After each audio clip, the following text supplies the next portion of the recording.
we are. Greetings and salutations. As you can see, we have a bit of a change of scene this evening. Such a lovely night. Yeah. The fire is actually it looks more blue on the screen and more green in person. Hi, Dari. Hello, Christy Davila. Anna. Thank you for the confirmation. We see and hear you. Svetlana, hello. The great outdoors indeed. Okay, buddy, where are you stepping on? You want some water? Before we get started. Need some water. Okay, here you go. There you go.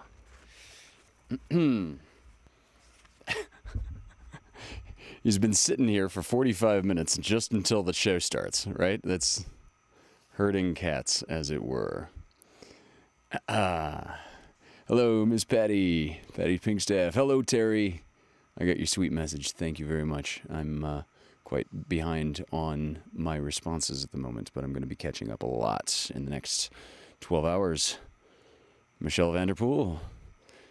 Craig Jackman. Mom. Yeah, I saw Gavin was here, the first person to chime in on the chat. So hello again, man. Bunch more people came in afterwards, and I can't quite reach the computer with the setup to scroll up. So, yeah, sexy disciples indeed. Been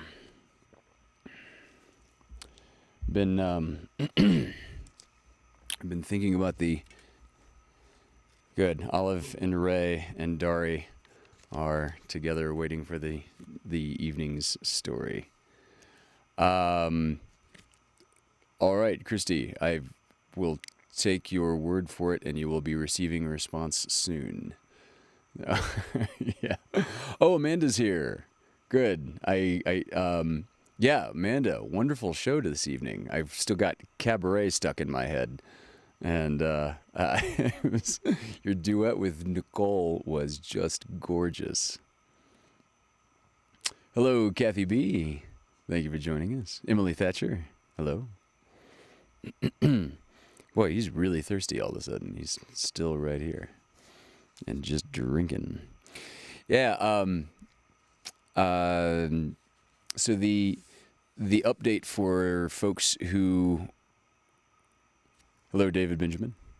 The update on the baby squirrel for folks that haven't heard or seen is that I take the baby to there is a wildlife rehabilitation facility, like a mile from here. It's the biggest and best equipped in just all this area, and it literally happens to be 1 mile from me. Came down to a question of I was concerned that the baby might not survive another couple of nights because I just couldn't quite get him hydrated. And so yeah, I took him in to this rehab facility. And I've been calling every day for updates. I wasn't able to get anyone on the phone today, but as of yesterday morning, he was doing all right. And there it is. I still find myself geared to thinking about him pretty constantly. And just this evening, right during Amanda's show, actually, I was watching through the window in the backyard. There was a red-shouldered hawk eating a chipmunk. And now I'm, of course, I'm especially concerned because I've been feeding the chipmunks around the cabin for over a year now. And there are at least 16 in the front yard, as well as 2 ground squirrels in the backyard. And so now tomorrow, of course, I'm going to have to go out and search thoroughly for any orphan chipmunks. Yeah, eating a chipmunk. That's what they do. We were doing a staged reading for Miss Jane Brucker on Saturday, I believe it was Saturday at noon, and I was reading narration in 2 characters, and I just holding the baby to my chest the whole time, and a red-shouldered hawk, might have been the same one, took a dive at a tree squirrel, right? You can actually kind of almost, you can see the tree in camera now. And like I'm in mid narration, and like petting the baby while this nature drama unfolds right in front of us, and I'm just like, don't look, baby, don't look. Well, the hawk missed. The squirrel was okay, but that could have been the same. Could have been the same hawk that I saw eating a chipmunk earlier this evening. Yeah, circle of life, right? Christopher Farron, how you doing, man? I love the graphic that you made a week and a half ago. Chemistry, bitches. That's awesome. Okay, before I start this story, I'm going to see if I can wrangle my co-host, because I did say he was sitting here in the chair for like 45 minutes. Well, before that, while I was setting up, he was sitting in front of the fireplace inside where his chair is supposed to be, and he was just like sitting there upright and just kind of looking, waiting. I'm going to make sure he's not sitting in front of the wrong fire. I'll be right back. Right back.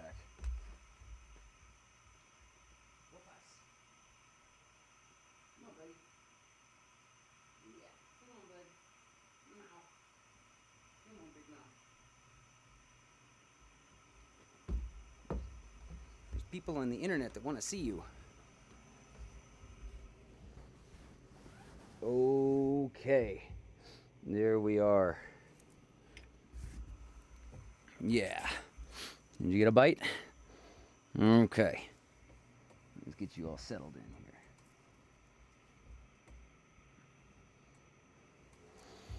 here. All right, you ready? This is a good story we have this evening. Yeah, wrangle my co-host. What's your...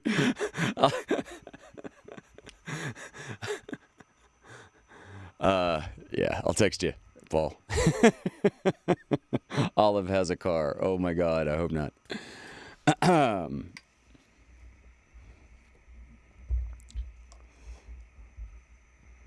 Let's see. Stuff moved around before we launch into this. All right, so this evening's story, I'm going to do just one story this evening. It's going to take the duration of the show. It's called Minions of the Moon, and it is not science fiction. It does not take place on the moon, but all of that will make sense presently. This is by Frederick William Robinson. He was born in 1830. He died in 1901. Robinson was an English novelist. He was a magazine editor. He was a drama critic. Everybody's a critic. He was a pretty prolific writer. He published a lot of things during his life, but he's not that well known today. Interestingly enough, one of his ardent readers was Dante Gabriel Rossetti, who's, I know him, actually. I know Rossetti as a painter, but Rossetti was a poet as well.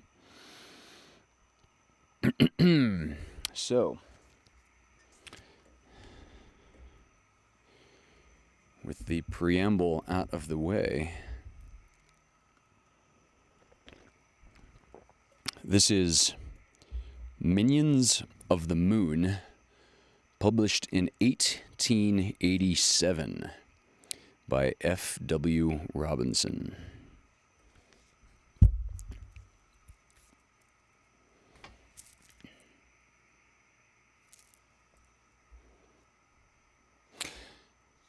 Our story is of the time when George III was king, and our scene of action lies only at an old farmhouse 6 miles or so from Finchley, a quaint, ramshackle, commodious, old-fashioned, thatched farmhouse that we only see in pictures now, and which has long since been improved off the face of the earth.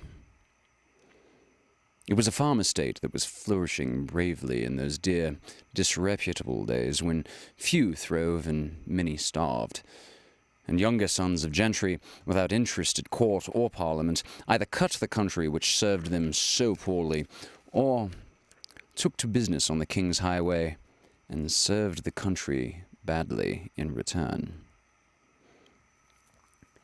The Maythorpe farm belonged to the Pemberthys, and had descended from father to son from days lying too far back to reckon up to just now, and a conservative, bad-tempered race were the Pemberthys, with a reputation of feathering their own nests well and dyeing them fat and prosperous. There were a good many Pemberthys scattered about the counties, but it was generally understood in the family that the head of the clan, as it were, lived at Maythorpe Farm near Finchley, and here the Pemberthys would gather on any great occasion, such as a marriage, a funeral, or a christening. There had been a grand funeral at Maythorpe Farm only a few days before our story opens, for Reuben Pemberthy had been consigned to his grave at the early age of 49. Reuben Pemberthy had left one son behind him, also named Reuben, a stalwart, good-looking young fellow who, at 22, was quite as well able to manage the farm as everybody on it, as his father had been before him. He had got rid of all his relatives except for 2 of them after his father's funeral. Those 2 were staying because it was signed, sealed, and delivered that the younger woman, his cousin, pretty Sophie Tarn, was to be married soon to the present Reuben Pemberthy, who had wooed her and won her consent when he went down to her mother's house at King's Norton for a few days' trip last summer. Being a steady, handsome fellow who made love in downright earnest, he impressed Sophie's 18 years and was somewhat timidly but graciously accepted as an affianced suitor. It was thought at King's Norton that Mrs. Tarn had done a better stroke of business in the first year of her widowhood than her late husband had done, always an unlucky wretch, Timothy, in the whole course of his entire life.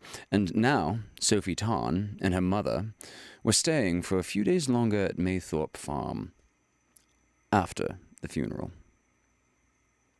Mrs. Tarn, having been a real Pemberthy before her unfortunate marriage with the improvident draper of King's Norton, was quite one of the family, and seemed more at home at Finchley than was the new widow, Mrs. Pemberthy, a poor, unlucky lady, a victim to a chronic state of twittering and jingling and twitching, but one who, despite her shivers, had made the late Reuben a good wife, and was a fair housekeeper even now, although superintending housekeeping in jumps like a palsy-stricken kangaroo.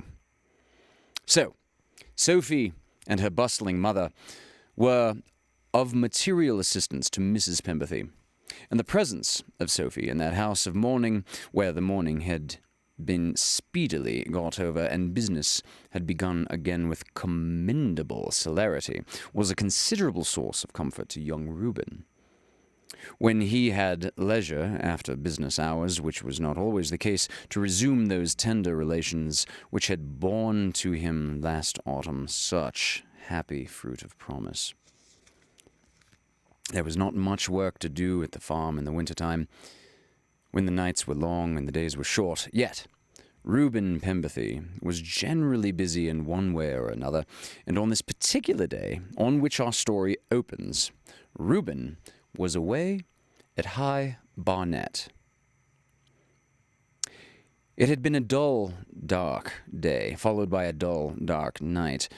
The farm servants had gone to their homes, save the few that were attached to the premises, such as the scullery maids and dairy maids, and Mrs. Pemberthy, Mrs. Tarn, and her daughter Sophie were waiting early supper for Reuben, and wondering what kept him so long from his home and from his sweetheart. Mrs. Tarn, accustomed mayhap to the roar and bustle of King's Norton, found the farm at Finchley a trifle dull and lonely. Not that in a few days after a funeral she could expect any excessive display of life or frivolity. That evening she was a trifle nervous as to the whereabouts of her future son-in-law, who had faithfully promised to be home a clear hour and a half before now, and whose word might be always taken to be as good as his bond. Mrs. Tarn was the most restless of the three women. Sophie was not of a nervous temperament. Indeed, for her 18 years, was apparently a little too cool and methodical. And she was not flurried that evening over the delay in the arrival home of Reuben Pemberthy. She was not imaginative like her mother, and did not associate delay with the dangers of a dark night, though the nights were full of danger in the good old times of the third King George. She went to the door to look out, after her mother had tripped there for the 7th or 8th time, not for appearance's sake, for she was above that, but to keep her mother company, and to suggest that these frequent excursions to the front door would end in a bad cold. "I can't help fearing that something has happened to Rue," said the mother. "He's always so true to time." "There are so many things to keep a man late, Mother, not to keep Reuben. If he said what hour he'd be back, he's like his father, my poor brother. He'd do it to the minute, even if there weren't any reason for his hurry." "Which there is," said Sophie archly. "Which there is, Sophie. And why are you so quiet over this?" "I don't know. When poor Mr. Tarn was out late, and he was often very, very late, and the Lord knows where he'd been either, I couldn't keep a limb of me still till he came home again. I was as fidgety as your aunt there till I was sure he was safe and sound." "But he always came home safe and sound, Mother." "Nearly always. I mind the time once, though. Bless us and save us, what a gust!" she cried as the wind came swooping down the hill at them, swirling past them into the dark passage and puffing the lights out in the big pantry beyond, where the maids began to scream. "I hope he hasn't been blown off his horse." "Not very likely that," said Sophie, "and Reuben, the best horseman in all the country. But come in out of the gale, Mother. The sleet cuts like a knife, too. He will not come home any the sooner for your letting the wind into the house, and... Why, here he comes after all! Hark!" There was a rattling of horses' hooves on the frost-bound road. It was a long way off in the distance, but it was the unmistakable signal of a well-mounted traveller approaching. It was more than one well-mounted traveller. It became quickly apparent because the clattering was so loud and incessant and numerous. "Soldiers," said Sophie. "What could bring them this way?" "It's the farmers coming the same way as Reuben for protection's sake these winter nights, child." protection. Haven't you heard of the highwaymen about, and how a single traveler is never safe in these parts? Or a double one, either. Perhaps these are highwaymen. Oh, good gracious! Let us get indoors and bar up, cried Mrs. Tarn, wholly forgetful of Reuben Pemberthy's safety after this suggestion. Yes, it's as likely to be highwaymen as it is to be soldiers. It was indeed more likely. It was pretty conclusive that the odds were in favor of highwaymen when, 5 minutes afterward, 8 mounted men rode up to the Maythorpe farmhouse, dismounted with considerable noise and bustle, and commenced at the stout oaken door with the butt-ends of their riding whips, hammering away incessantly and shouting out as much strong language in their vehemence. This, being fortunately bawled forth all at once, was incomprehensible to the dwellers within doors, who were now all scared and no longer cool nor self-possessed. "Robbers!" said Mrs. Tarn. "We've never been molested before, at least not for 20 years or more," said Mrs. Pemberthy. "And then is it likely to be any of Reuben's friends?" asked Sophie timidly. "Oh, no. Reuben has no bellowing crowd like that for friends. Ask who's there. Somebody." But nobody would go to the door save Sophie Tarn herself. The maids were huddled in a heap together in a corner of the dairy, and refused to budge an inch, and Mrs. Tarn was shaking more than Mrs. Pemberthy. Sophie, with the colour gone from her face, went boldly back to the door, where the hammering on the panels continued and would have split anything of a less tough fibre than the English oak of which they were constructed. "Who's there? What do you want?" she gave out in a shrill falsetto, but no one heard her till the questions were repeated about an octave and a half higher. "Hold on, Stango! There's a woman calling to us. Stop your row, will you?"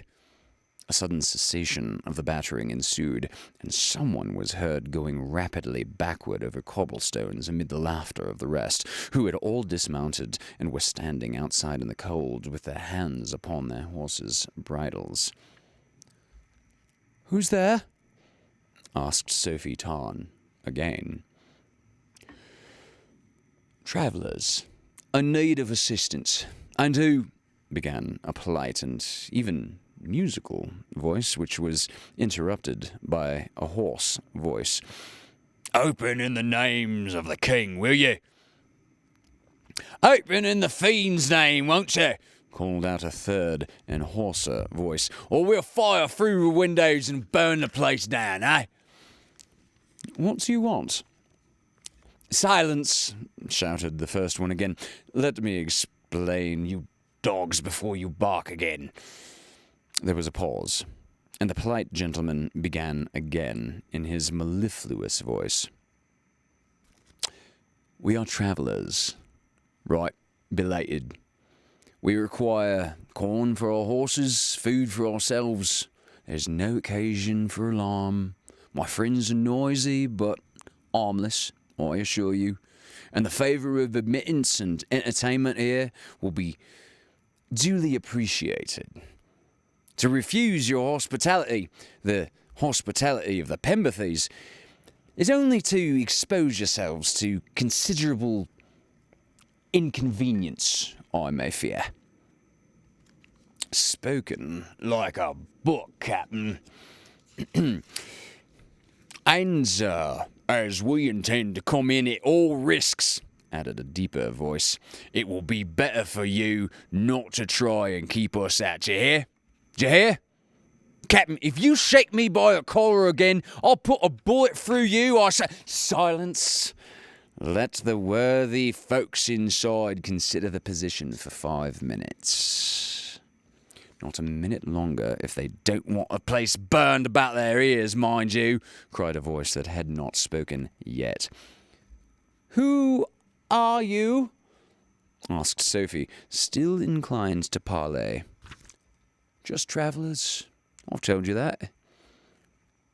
"Thieves Cutthroats, murderers, 8 of us. Knights of the road, gentlemen of the highway, and not to be trifled with when half-starved and hard-driven, cried the horseman. Will that there satisfy you, wench? Will you let us in or not? It's easy enough for us to smash in the windows and get in that way, ain't it? Yes, in fact, it was indeed very easy. Wait 5 minutes, please, said Sophie. She went back to the parlour, and to the 2 shivering women in the crowd of maids who had crept from the dairy to the farm parlour, having greater faith in numbers now. They had better come in, aunt, especially as we are quite helpless to keep them out. I could fire that gun, Sophie said, pointing to an unwieldy old blunderbuss slung by straps to the ceiling, and I know it's loaded, but I'm afraid it wouldn't be of much use. I'm afraid it might make them angry, said Mrs. Pemberthy. It would only kill one at best, remarked Mrs. Thorne with a heavy sigh. And the rest of the men would kill us, the brutes, said Mrs. Pemberthy. Yes, they'd better just come in. Lord have mercy upon us, said Mrs. Tarn. There's no help for it, said Mrs. Pemberthy. Even Reuben would not have dared to keep them out. I mind now they're coming in like this 20 years agone. It was... I will see to them, said Sophie, who had become in her young, brave strength quite the mistress of the ceremonies. Leave the rest to me.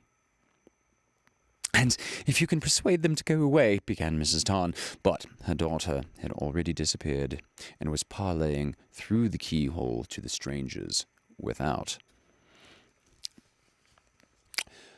Such hospitality as we can offer, gentlemen, shall be at your service, providing, always, that you treat us with the respect due to gentlewomen and your hosts. Right. Trust to that, was the reply. I will answer for myself and me companions, Mrs. Pemberthy.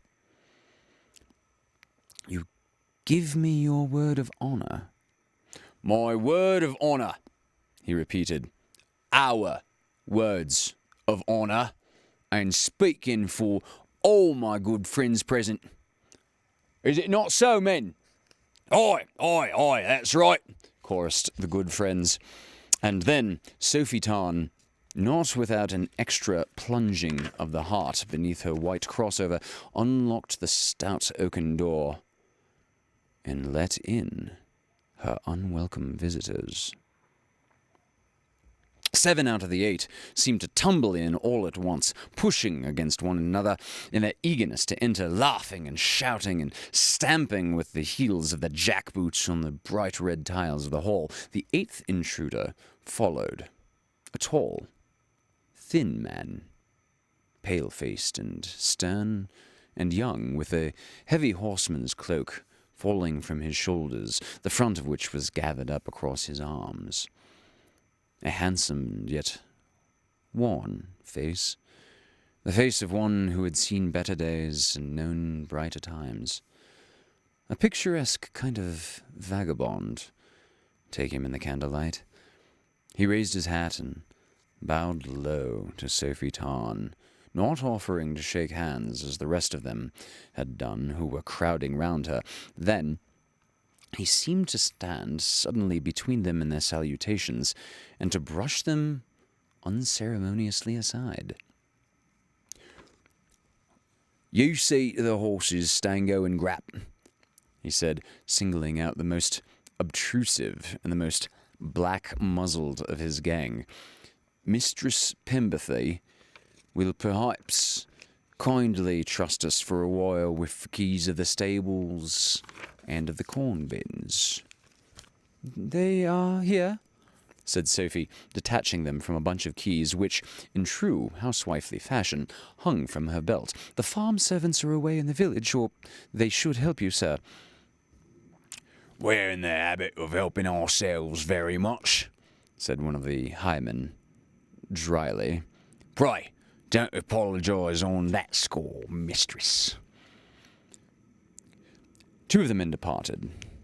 5 of them stalked into the farm parlour, flourishing their big hats and executing clumsy scrapings with their feet while bowing in mock fashion to the 2 nervous widows who sat in one corner, regarding them askance. The leader of these lawless ones dropped his cloak from his shoulders, left it trailing on the tile floor, and made a rapid signal with his hand to Sophie to pause an instant before she entered the room.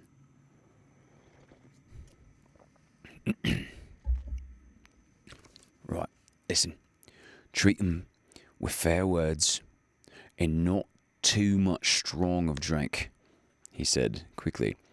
We have a long ride before us. He said it like a warning, and Sophie nodded as though she took his advice and was grateful for it. Then they both went into the parlour and joined the company. The maidservant, becoming used to the position of making the best of it, began to bustle about and wait upon their visitors, who had already drawn up their seats to the supper table, which had been spread with good things 2 hours ago in anticipation of the return of Reuben Pemberthere to Maythorpe. It was an odd supper party at which Sophie Tarn presided, the highwaymen insisting with much clamour and some emphatic oaths that they would have no old woman like Mrs. Tarn and Mrs. Pemberthere at the head of the table. Sophie was a pretty wench, and so must do the honours of the feast. The young girl's health, gentlemen, with 3 times 3, and may her husband me a match for her and good looks, cried one admiring knight of the road, and then the toast was drunk. The ale flowed freely, and there was much laughter and loud jesting. The man whom they called Guy and Captain sat by Sophie's side. He ate very little and kept a watchful eye upon his men after Stango and his companion had come in from the stable and completed the number. He exchanged at first but few words with Sophie, though he surveyed her with a grave attention that brought the colour to her cheeks. He was a man upon guard. Presently he said, You bear your position well. You're not alarmed at these wild fellows? No, not now. I don't think they would hurt me. Besides what? He asked as she paused.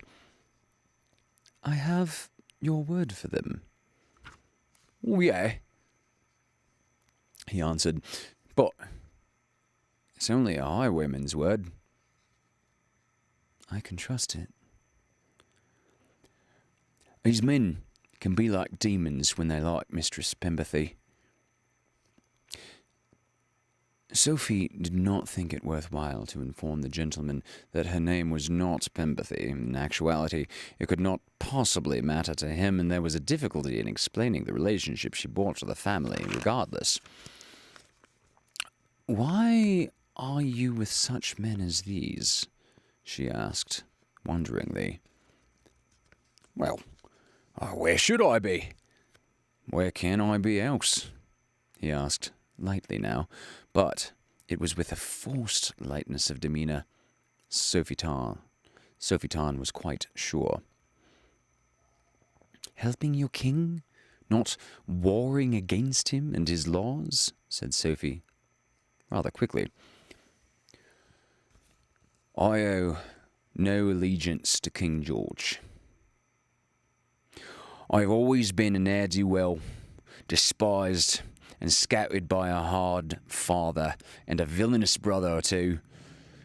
In life with these good fellows here is best to my mind. There's an independence in it. And frankly, I prefer to be independent. And I like the danger. A wronged man wrongs others in his turn, mistress. And it's my turn now. Two wrongs cannot make a right. Oh, I do not attempt the impossible, Mistress Pemberthy. What will be the end of this to you? Well, clearly it will be the gallows if I cannot get my pistol out in time. He laughed lightly and naturally enough as Sophie shrank in abject terror from him. One could see he was a desperate man. Desperate despite his better manners. Probably he was as great an outcast as the rest of them, and as little to be trusted. That is a dreadful end to look forward to, she said. I don't look forward. What's the use when that's the prospect? Your father, your brothers, would be glad that the end came soon, he concluded. They're waiting for it patiently. They have prophesied it for the last 5 or so years. They know then? Oh, yeah. Yeah. I've taken care that they should know, he answered, laughing defiantly again. And your mother? Does she know?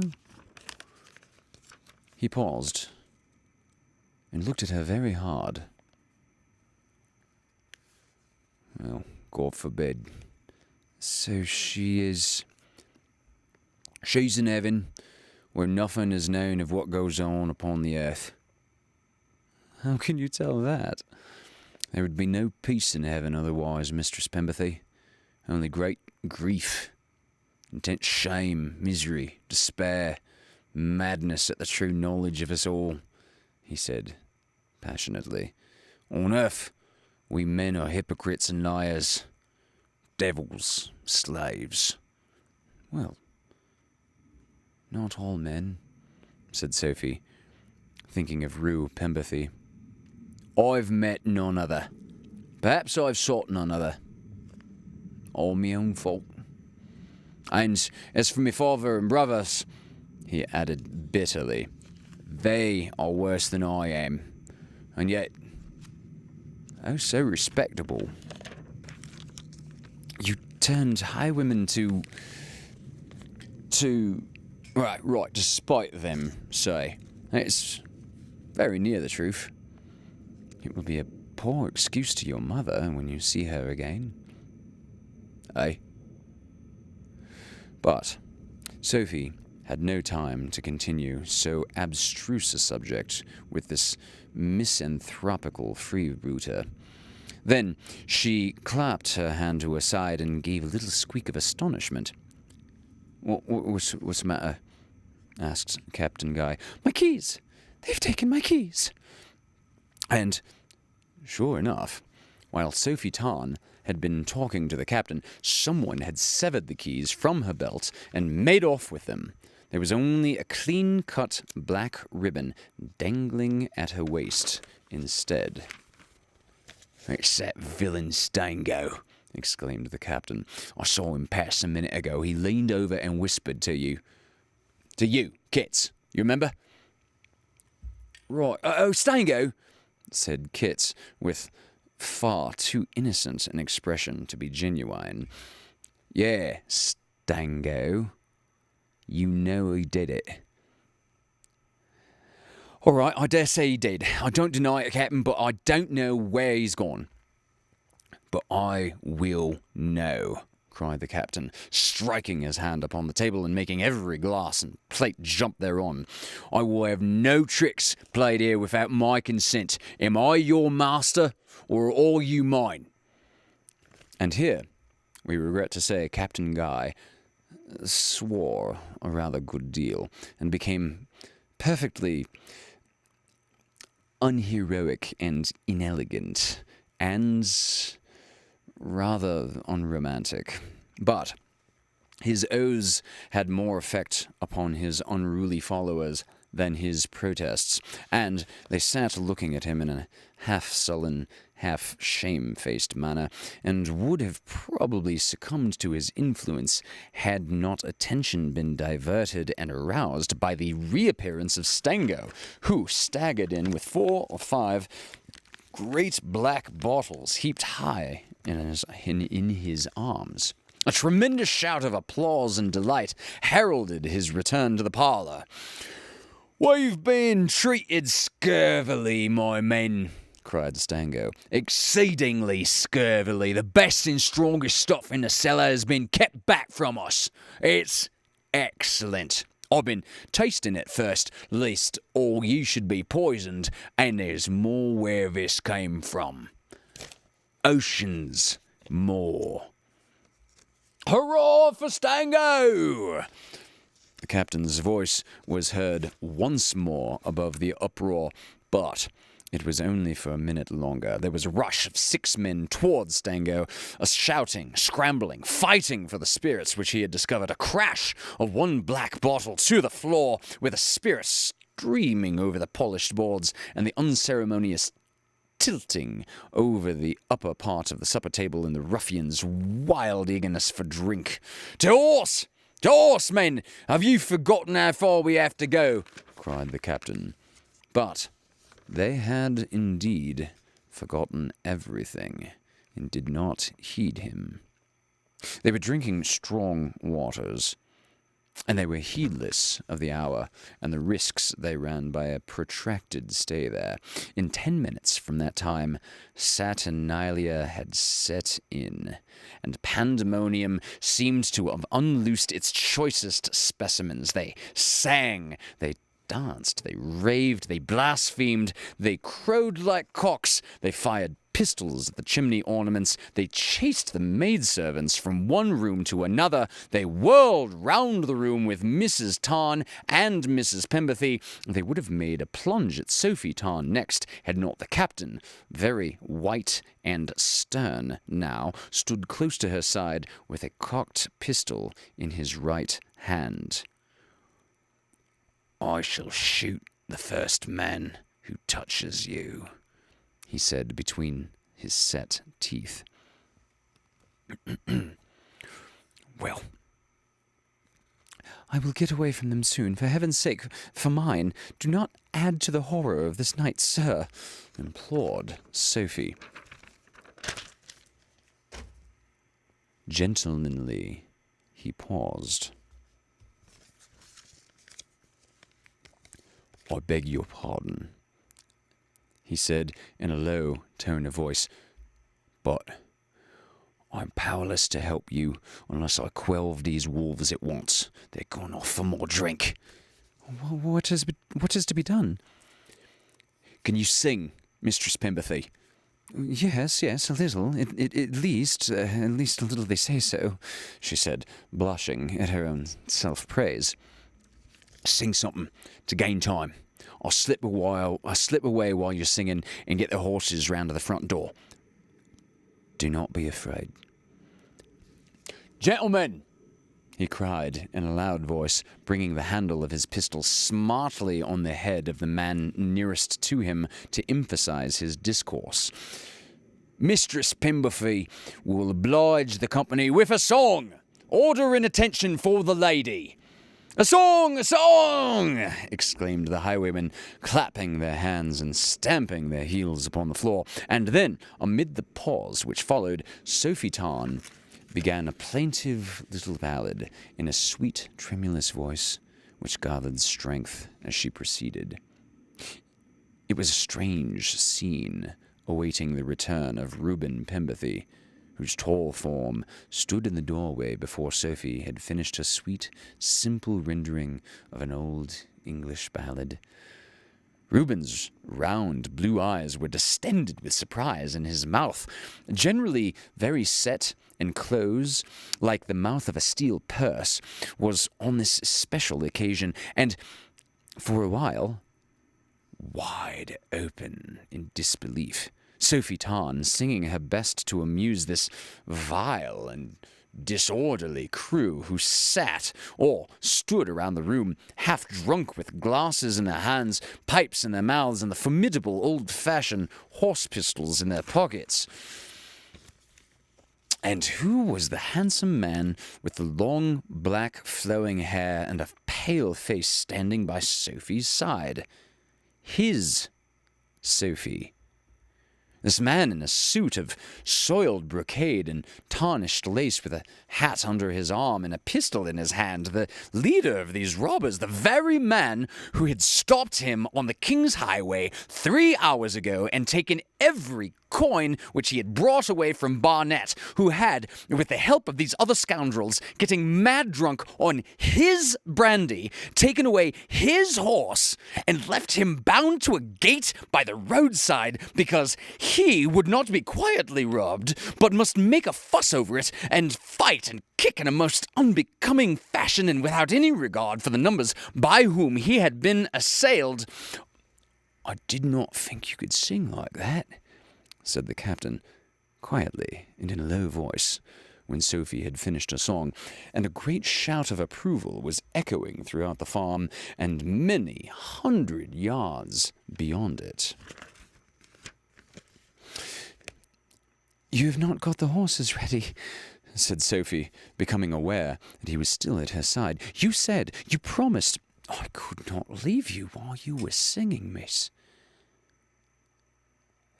Did you know that was my mother's song?" "How could I know that?" No, of course not, but how strange. How strange, how truly singular and bizarre. There's your brother at the door. I have had the honour of meeting Master Pemberthy of Finchley earlier this evening, I think. A brave young gentleman. You should be proud of him." "My Oh, it is Roo! Roo, where have you been? Why did you not come before to help us, to tell us what to do?"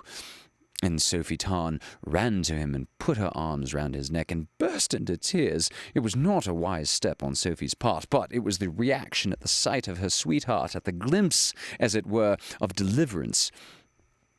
"Right, there, Sophie. Don't cry. Keep a stout heart," he whispered. "If these villains have robbed us, they will not be triumphant long. It will be my turn to crow presently." I don't understand." "I can't explain now. Keep a good face. Ply them with more drink. Watch me." "Well, my friends," he said in a loud voice, "you have stolen a march upon me this time, but I've got home, you see, in time to welcome you to Maythorpe and share in your festivity. I'm a Pemberthy, and not likely to cry over spilt milk. More liquor for the gentlemen, you wenches, and be quick with it. Captain, here's to you and your companions, and next time you catch a Pemberthy, treat him more gently in return for a welcome here. More liquor, girls. The gentlemen are thirsty after their long ride." Reuben drank to the healths of the gentlemen by whom he was surrounded. He was very much at home in his own house, very cool and undismayed, like Wolfgang himself, having recovered from his surprise at finding an evening party celebrated there. The highwaymen were too much excited to see anything remarkable in the effusion of Reuben Pemberthy's greeting. They were lawless times, when farmers and highwaymen were often in accord and dealt in one another's horses and drove various bargains at odd seasons and in odd corners of the marketplaces, and Reuben Pemberthy was not unknown to them, though they had treated him with scant respect upon a lonely country road when they were impressed by the fact that he was riding homeward with well-lined pockets after a day's huckstering.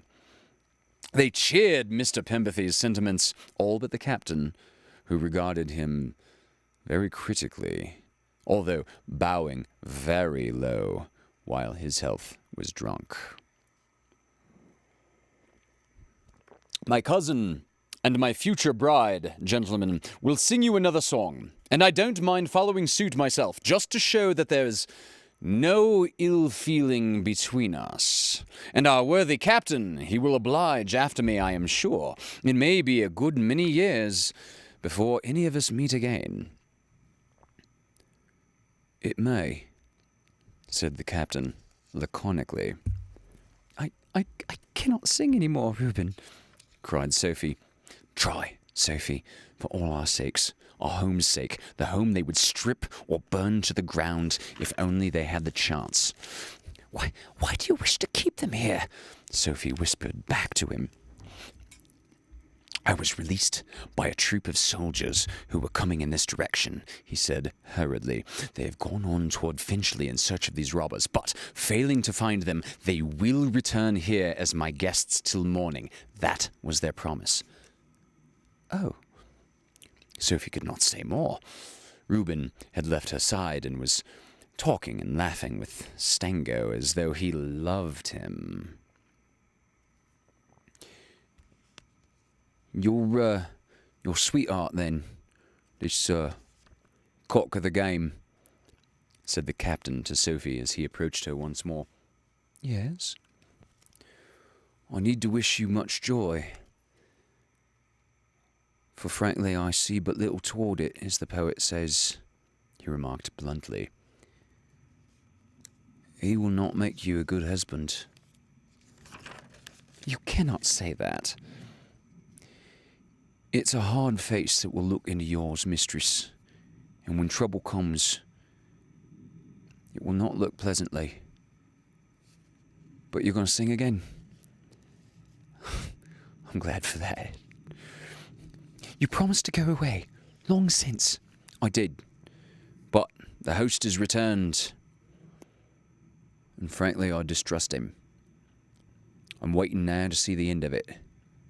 No, I hope not. Pray, go, sir, go." "Is there danger?" "Yes." "I thought so. I'm fond of danger. I've told you. It braces me up. Why are you so pale?"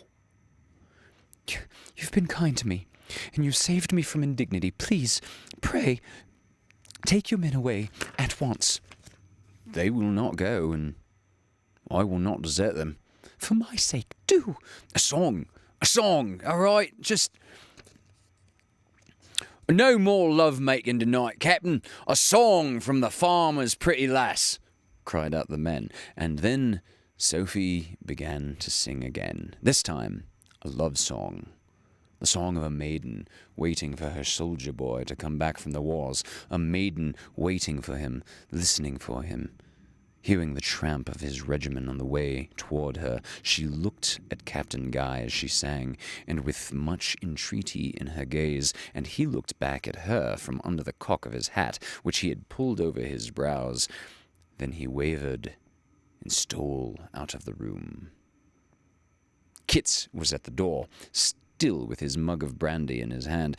Guy seized him by the ear and took him out with him into the fresh air, where the white frost was, and where the white moon was shining now.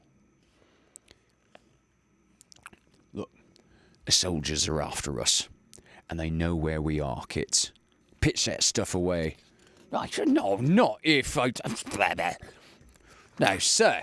And get the horses ready, quick. I'll be with you in a moment." He walked along the garden path in front of the big old farm, swung wide the farm gates and propped them open. Then he went down on all fours and put his ear to the frost-bound country road and listened. "Yeah," he added. 2 miles away and coming on sharp. Why not let 'em come? What does it matter how soon?" He strode back, however, with quick steps. 5 minutes afterward, he was at the door of the farm parlor again, with his cloak over his shoulder and his riding whip in his hand. "Boys, redcoats are upon us," he shouted. "Each man to his horse! We're betrayed then! We won't go and leave all the good things in this house!" cried Stango. "Why, it's like the Bank of England upstairs, and I have the keys! Stango, I shall certainly put a bullet through your head if you attempt to do anything more save to thank our worthy host for his hospitality and give him back his keys. Do you hear?" he thundered forth. "Will you hang us all, you fool, by your delay?" The highwaymen were scurrying out of the room now, a few in too much haste to thank the givers of the feast, the others bowing and shaking hands in mock burlesque of their chief. Stango had thrown down his keys and run for it. "Sorry we must leave you, Master Pemberthy," said the captain, "but I certainly have the impression that a troop of horse soldiers is coming in this very direction. Pure fancy, probably, but one cannot risk anything in these hard times. Your purse, sir, which I took this afternoon, I shall not require it. Buy Mistress Sophie a wedding with it. Good night." He bowed low, but he did not smile till he met Sophie's frightened looks. Then he bowed still lower, hat in hand, and said good night with a funny break in his voice and a longing look in his dark eyes that Sophie did not readily forget. It was all like a dream after the highwaymen had put spurs to their horses and galloped away from Maythorpe Farm.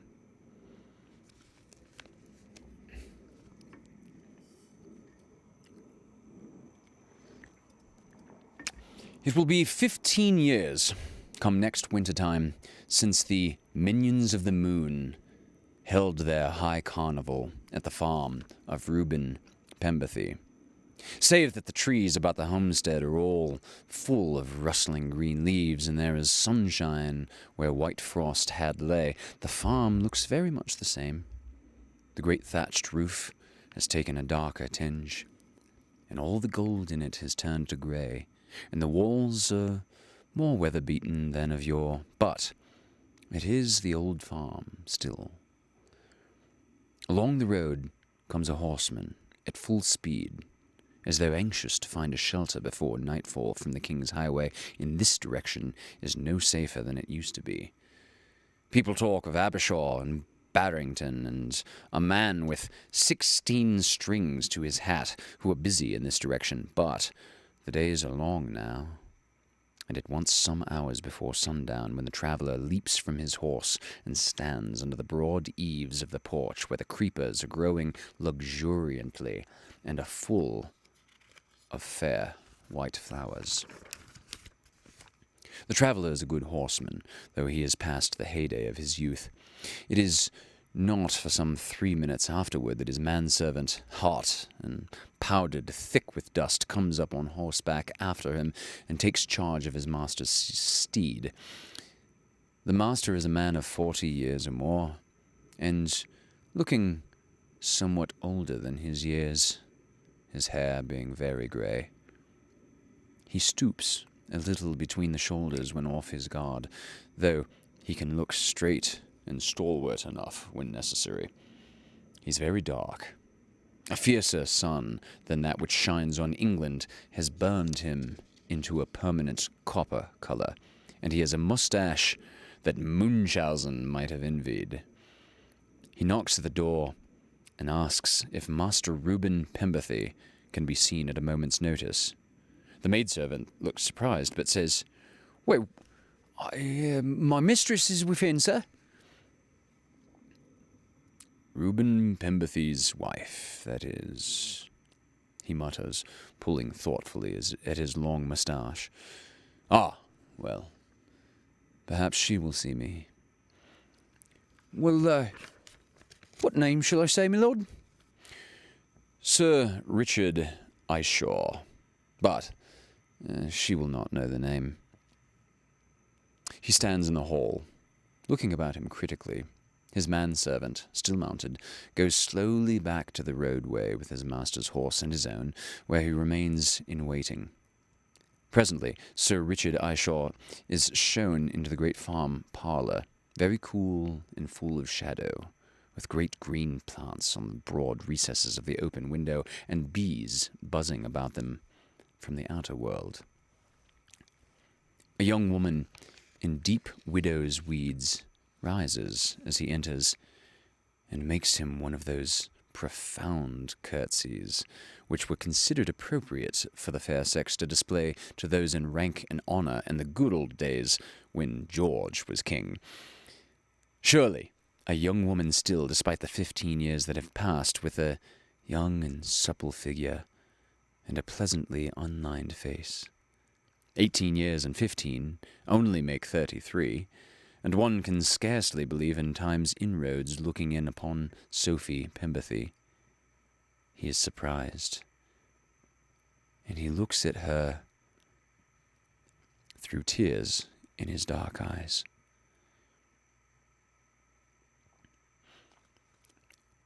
"You asked to see Mr. Reuben Pemberthy," she says sadly. "You did not know that—" "No. No, I did not know," he says, a little huskily. "I'm a stranger to these parts. I have been long abroad." "Might I inquire the nature of your errand, Sir Richard?" she asks in a low voice, "though I'm afraid I cannot be of any service as regards any business of the farm." "How is that?" he asks, steadily, keeping gaze upon her. "The farm passes to Mr. Pemberthy's cousin in a few days' time." "Indeed? Then you—" He pauses halfway for a reply, but it is long in coming. Only the humming of the bees disturb the silence of the room. "And then you leave here?" he concludes at last. "Yes. It is only the male Pemberthys who rule," she says. Your children?" "My one little boy, my dear Algy, died before his father. It was great disappointment to my husband that he should die. We female Pemberthys," she says with a sudden, real, bright little smile that settles down into sadness again very quickly, "we female Pemberthys do not count for a great deal in the family." "How long has Mr. Pemberthy been dead?" 6 months. "You are left poor?" he says very quickly now. I don't think you have the right to ask me such a question, sir." "I have no right," he replies. "These are foreign manners. Excuse them. Please do not mind me." Still, he is persistent. "From son to son's son, and the women left anywhere and anyhow." "That is the Pemberthy law, I expect. I've seen the workings of such a law before. Not that I ought to complain," he adds with a forced laugh, a laugh that Mrs. Pemberthy seems suddenly to remember. "For I've profited thereby." "Indeed," says the farmer's widow, for the want of a better answer at the moment. "I am a younger son, but all my brothers have been swept away by wars or pestilence, and I am sent for in hot haste. I, who had shaken the dust of England from my feet for 15 years. 15 years? Almost. Don't you recollect the last time I was in this room?" "You? In this room? Sir Richard?" "Yeah. But just try and remember when that was. And how back then I sounded more like this. I talk different now. I look different. I only come back to look at the old place and you, just for once before I go away again. Try and think, Mrs. Pemberley, as I used to call you. She looks into the red, sunburnt face, starts, blushes, and looks away. Yes, I remember you are... Well? Captain Guy. Yes, that is it. Richard Guy Ishaw, younger son who went wholly to the bad, who turned highwayman, whom you saved. The only one out of the 8. The rest were hanged at Tyburn and Kensington. Poor devils. And I thought I would ride over and thank you and see you just once more. Your husband would have hanged me, I dare say, but there. Peace to his soul. Amen, whispers Sophie Pemberley. You saved me. You set me thinking of my young mother who died when I was a lad and loved me much too well, and you taught me that there were warm and loving hearts in the world, and when I went away from here, I went away from the old life. I cannot say how that was, but, shrugging his shoulders, so it was, and it did happen. It was a call, said Sophie, piously. Yeah, call to arms, for I went to the wars. And what it is now that brings me back here to thank you, an old time-worn reprobate turned soldier, and then turned respectable gentleman. What was that? I don't know. Another call. Depend upon it. A call to Maythorpe where I expected to find a fat farmer and his buxom partner and a crowd of laughing boys and girls where I hoped I might be of help to some of them, and if help were indeed needed. And he adds, I find only you, and you just the same fair, bright girl I left behind me long ago. Oh no, it's like a dream. It's very remarkable to me. Yeah, it's another call, Mrs. Pemberley. Depend upon it.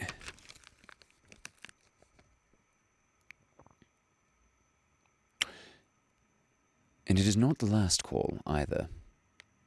The estate of Richard Ishaw lies not so many miles from the Maythorpe farm that a good long ride cannot overcome the distance between them, and the man turned respectable, the real baronet, is so very much alone and out of place in his big house that he knows not what to do. And Mistress Pemberley is very much alone too, and going out alone into the world, almost friendless, with only £200 perhaps, and the second best bed as her share of her late loving but rather hard and unsympathetic husband's worldly goods. And folks do say, Finchley way, that pretty Mistress Pemberley will be Lady Ishaw before the winter sets in, and that it will be exactly 15 years since these two first set eyes upon each other.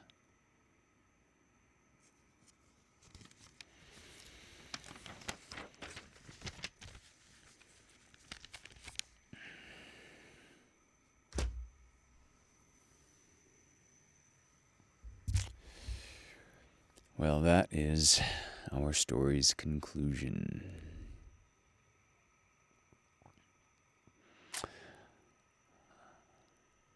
I have little to say in epilogue, so I shall just simply turn up the fire a bit and leave the chat going for all you wonderful people to say goodnight to each other.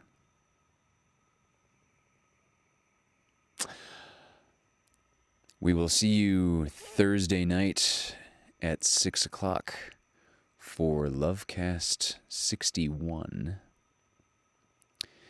And the following week, Lovecast 62 will feature my second guest, the bass player from Hunter and the Dirty Jacks, Aaron Barnes, is going to be coming up to join us for Lovecast 62. And thank you very much for joining us this evening. Good night.